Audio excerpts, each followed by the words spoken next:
dredge deck Nicholas Roush played. You kind of a hybrid version between the two. Right. Yep. What led you to this decision? Well, last night I decided I wasn't going to play Merfolk.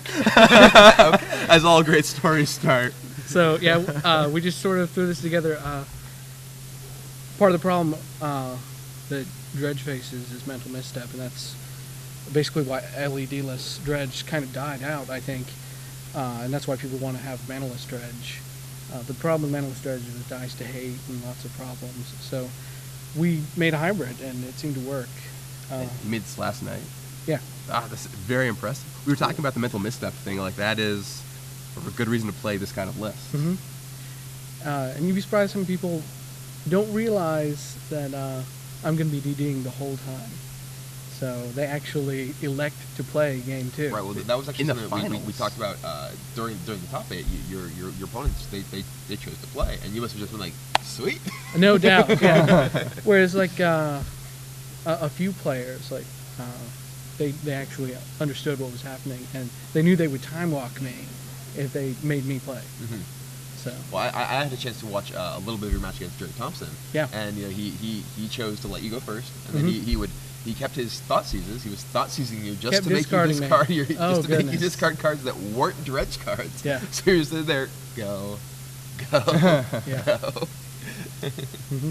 So this deck is a little slower than some of the options out there because you don't have the turn 1 outlet sometimes. You do take a turn to discard, but it works out pretty well for you. A question a lot of people on Twitter were asking is why don't you have a main deck reanimation target? And Brian and I talked quite a bit about this, but let's get it from the horse's mouth why you don't have, like an Iona or an Elish Norn or something in the main deck. In my experience, dread return targets in the main are essentially win more. You should be able to clear their hand with the wall therapy and dread return a really big grave troll, and that should be plenty. I mean, I did actually do Stinkweed Imp a few times to stay alive. Jerry Thompson was one of the times I actually did it. But yeah, I think that main deck dread return targets make sense for like the manaless dredge, where you want to chain your Sphinxes into a Flame Kinzel and just win on the spot right there. But if you're not really playing combo and you're just going to be grinding people out, you don't want that. It actually lowers your consistency. You'd rather have any of these other cards. Mm-hmm. Fair enough. Makes a lot of sense. Yeah. I mean, how about? So you built this last night. We were looking at the list and we felt it was very refined. Like a lot of things that just make sense. Like the mental misstep thing was very intelligent, I think, in deck design. But now that you play this in a tournament, actually, right? What would you change going forward? I actually felt that the dread return targets in the sideboard were very weak. I really didn't use them. I don't like them. I'm not sure what I would change, honestly. So that's probably the best answer. It's often difficult to come out of a tournament that you won and be like, well, these are all the major problems with my deck. I don't have enough practice with the deck to say much. I mean, I have a lot of practice with dredge, but yeah, I'm not sure. Which kind of dredge do you normally play? Manaless or traditional? I play them all, but I think I prefer LED-less. Yeah. With like deep analysis, Flame Kinzel. No, LED less. Oh, LED less. Sorry, yeah, sure. But this is your new preferred list, I think, for clear reasons. Right, yeah. It's true. Dredge is like a very compact monster, and you have to play so many of these cards. You don't really have a lot of flexibility with moving around. Were you happy with your mana base?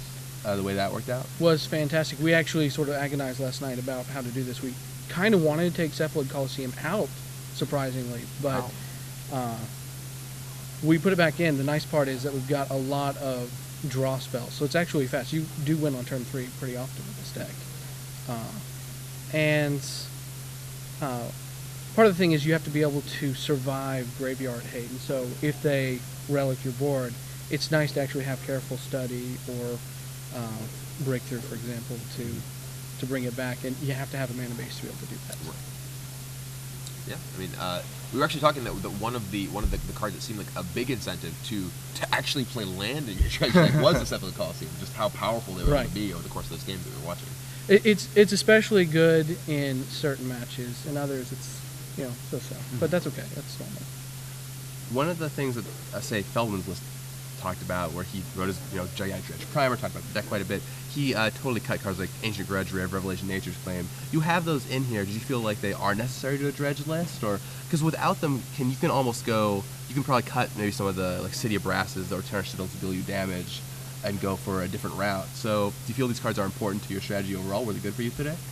Yeah, it's interesting. I'm a mod on the source. I'm Farik, and I've actually discussed this issue with him. And I think he actually eventually might have come around to my point of view here, and that you really have to have answers to so many things. Whether it's Moat or Ley Lines, which I played Sam, my opponent, in the quarterfinals. I played him twice today, and it was just vital to have against Ley Line. It was important against Deed, Wheel was important, and Ancient Grudge were crazy good all day because I saw so much Stoneforge Mystic. And so people are often citing in things like Relic and Crypt, and I'm also able to hit things like Batterskull, which allow them to stabilize, and I really want to stop that. I mean, it seems like being able to stop Batterskull seems like a huge deal, because Batterskull not only can preserve their life total and let them hold off your army of zombies, but can kill your bridges as well. Oh yeah. In fact, that was one of the neat tricks that happened. My opponent Sam did. Living up on the stack. He had 5 mana, an SFM, and a Batterskull, and I had tons of bridges, and he was able just to return the Batterskull, kill the germ, wipe my bridges, put it back into play. Jeez. It was very nice. Yeah.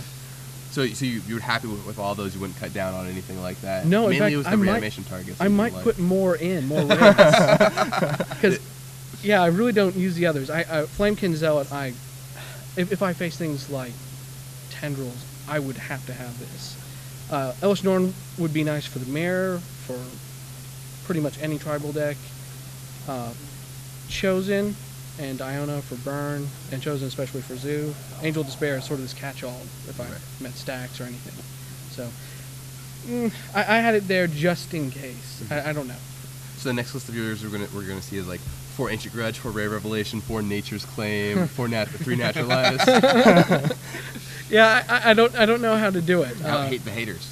I'd probably I'm really considering Zealot for another raid is what I do. Did you try Winds of Change at all? That was another card Feldman proposed that was very good for him against the Storm deck. Maybe Storm has died down because is that the red card? That's the red card. Everyone shovels their hand back in and draws that many cards. Against the combo decks, it both speeds you up because you continue to dredge and also dismantles their hand that's so carefully assembled. Yeah, it's an interesting card.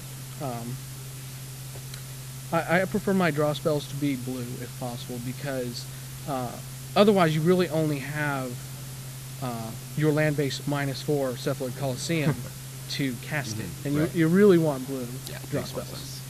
You only have nine spells or lands to cast red spells. Yeah. So. Fair enough. Well, if someone out there wants to play this deck, any words of advice you give to them? I normally think we'd say playtest, but I don't have any advice. Just I would say playtest. I mean, I have no idea how to improve it. I'm sure other people go to the source and talk to you about it if you need anything. Of course. All right. Well, hey, it was great talking with you, Mike. Congratulations so much today. You. Very well done. Yeah, congratulations. And we will hopefully be seeing you around at more opens. Will you be coming out to more of these? No, I was lucky to come today. Fair enough. Well, you're lucky to come today, and you managed to win. No doubt, yeah. So it worked out. All right, well, it was great having you in the booth, Mike. Congratulations again, and hopefully see you around at some event in the future. Yeah. All right, take care. Thank you.